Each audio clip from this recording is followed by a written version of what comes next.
I'm Jeff Matlow. Welcome to the best leadership podcast ever.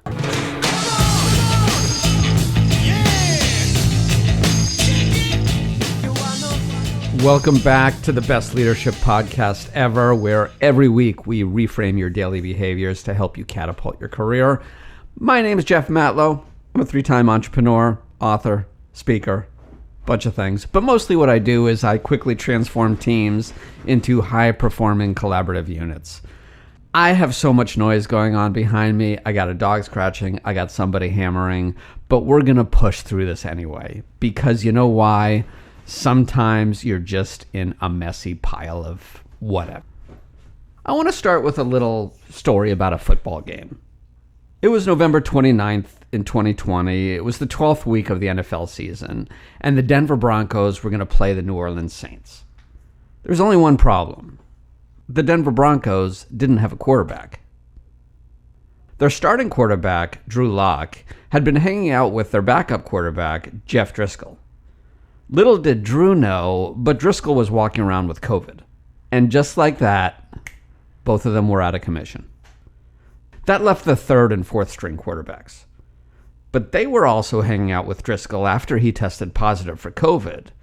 And, they weren't wearing masks at the time. Bad call, fellas. They were deemed ineligible to play too. 4 quarterbacks, none of them were eligible to play for the game. So without any other options, the Broncos called on a wide receiver from their practice squad. Because apparently this guy's cousin's sister's roommate once dated a quarterback in high school. And so he was voluntold to lead the Broncos as essentially the 5th string quarterback. There are probably worse ways to have your NFL debut, but I can't think of any at the moment.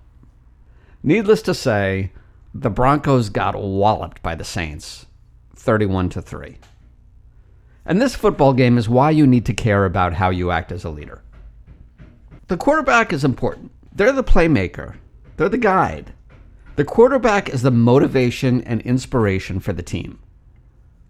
The great quarterback is a revered leader in our society.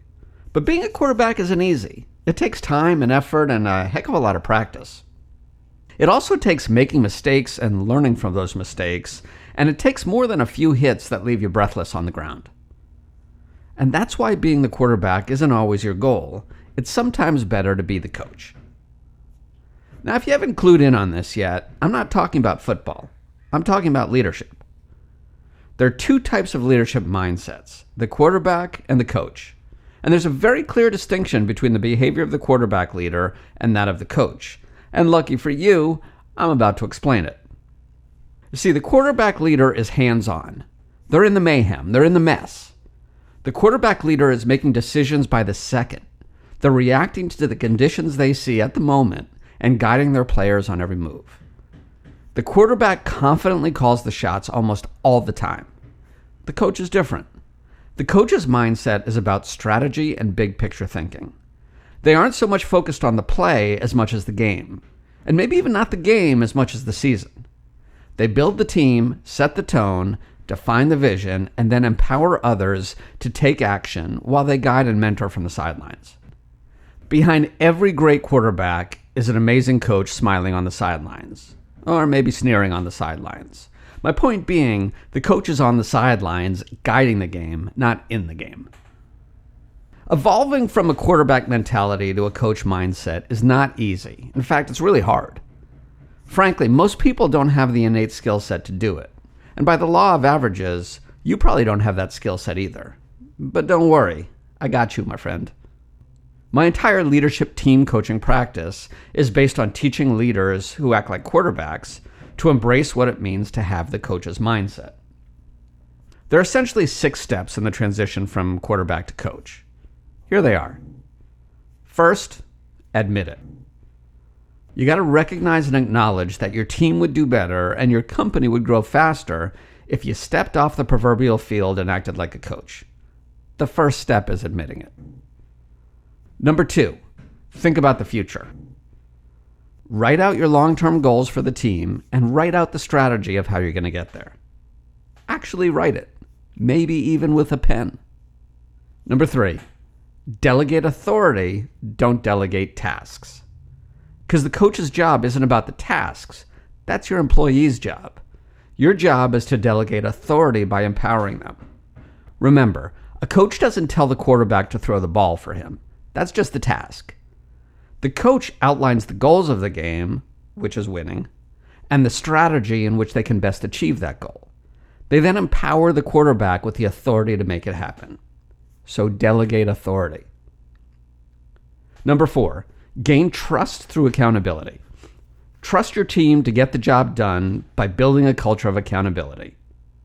And you know what? There's an amazing course on how to 10x your team's productivity through accountability. You should take it.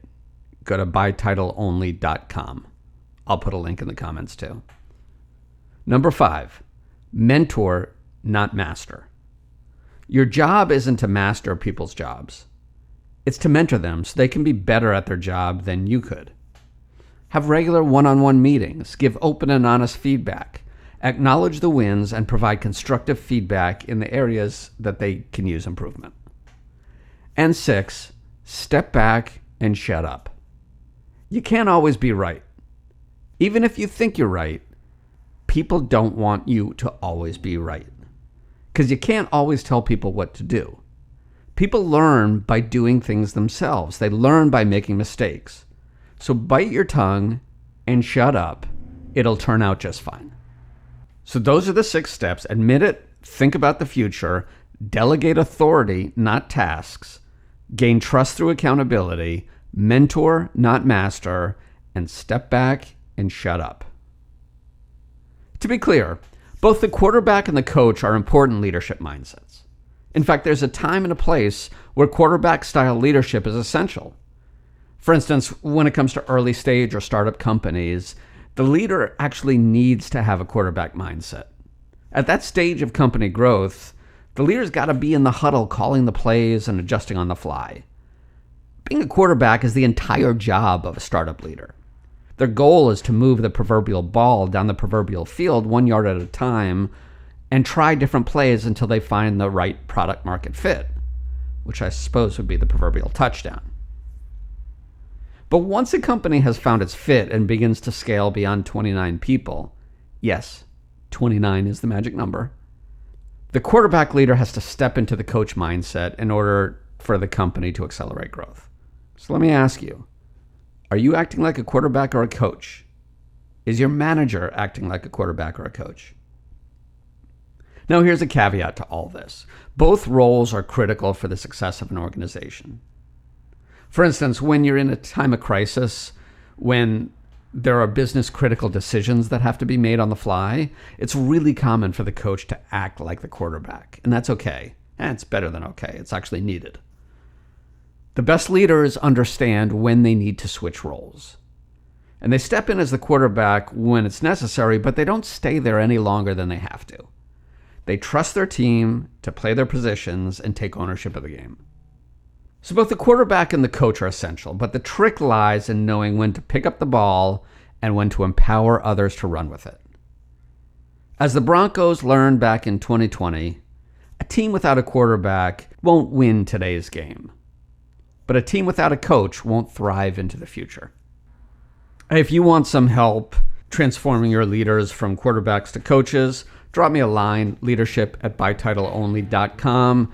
If you like this, please give it 5 stars, leave a review, share it with a friend. Either way, I appreciate you listening. If I could give you a hug right now, I would.